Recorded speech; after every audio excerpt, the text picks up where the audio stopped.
Hi everyone, and welcome to How Our Garden Grows. Today we're going to cover how to grow microgreens or baby greens in a small seed flat that you can grow basically just in your windowsill.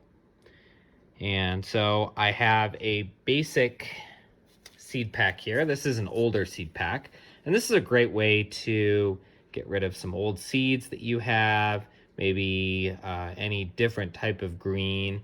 Maybe not so much lettuce seeds, but any sort of mustard green, any sort of seed in the brassica family. And I wanted to point something out. So this is a superfoods pack.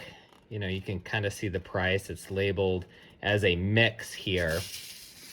But if you go down and you look at the back, you can take a look at the different division of different seeds. So we've got kale, broccoli, collards, kohlrabi, turnip, and bok choy, all a brassica botanical variety, but there are no unique seeds specific for microgreens or baby greens.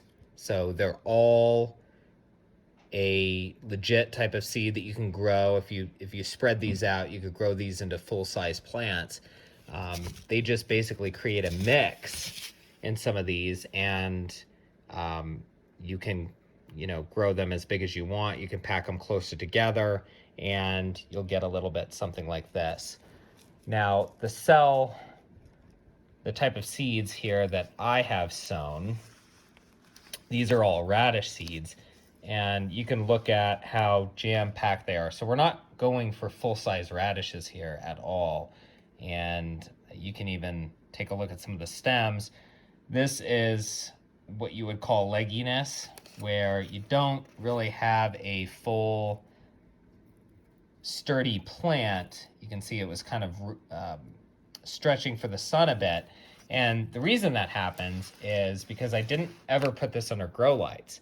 This was all done in my windowsill, which the cool thing about that is if you don't have a grow light set up and it's in the wintertime and you just have a sunny window, you can still grow little baby microgreens or baby greens. And so let me tell you pretty much the difference. There's not a huge difference between the two, but there is a little bit of a difference. So the plants create, first of all, these what we call juvenile leaves. And so they are these leaves right here.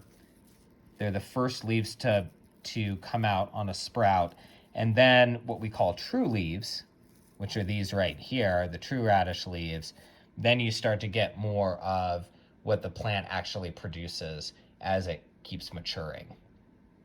So this went a little bit too long. This was originally grown for microgreens, but I didn't have the opportunity to harvest it, didn't quite get around to it, so it started to produce the adult leaves. So now you can harvest these baby greens for a salad. Either is totally fine, but just look at the production and how nice and green everything is here just by growing in my windowsill in a small seed flat here. Now these are leftover. This is some Jiffy peat pot plugs that I had bought in the past. I just saved these trays because you can grow in this small space. Doesn't have any drainage, so kind of going over the container space right here. We don't really worry so much about drainage on these because we're not growing these to full size. We're not worried about a full-size plant here. Okay, so I just want to cut in here. So if you don't have any sort of older seed flats or some of these small containers that I have, one thing that I noticed works really, really well is you can go to your local grocery store and pick up these pie tins. And these were, I don't know, I think $3 for 3 of them. It was on sale, and these work perfectly. You also see the plastic lids. They're a little bit thinner, but I've even used plastic lids as well. So when you add it all up with all of this, I've got 6 to use. So this is just another sort of medium if you're on a budget or want to do a little bit more DIY. You can get a little bit creative in what you use for your microgreen containers. So I've got another tray set up with some nice potting mix, nice and loose. And just to show you how I start my mix, a lot of the seed starting mix that you buy out of the store is going to come really dry. Or if you start with your own peat moss, it's usually going to come really fluffy and dry. What you want to do is, I use just this small tote here, and I make sure that I pre-moisten it. The reason why you want to do that is when you water it, a lot of times what happens if it's too dry, the peat moss is just going to, or the mix, whatever you're using, is going to just float to the top. It's going to splash the seeds around, maybe splash the seeds out. You want to make sure that you have a nice moist, not soaked, but a nice moist medium here. All right, so I've got that all set up. All right, well, let's get to planting.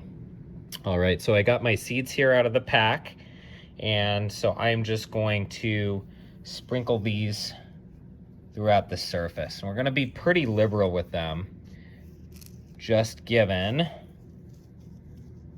the fact that we don't really care about them having a lot of space. We're gonna harvest these pretty early.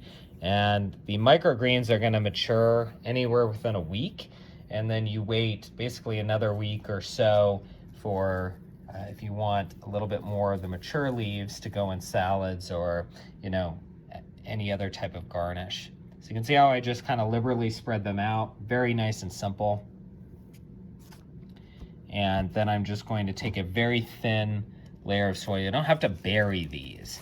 You know, I would say anywhere between, you know, 1/4 of an inch and, you know, 1/2 of an inch max. So I would definitely err on the side of caution. You don't want to just overly bury these. So there it is.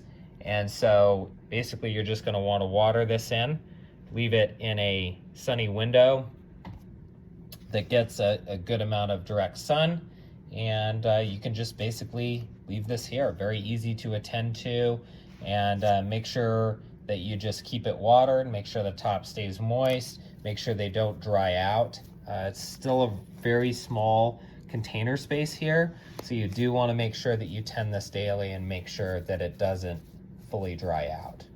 All right, and thanks so much for watching, and check out our other YouTube videos.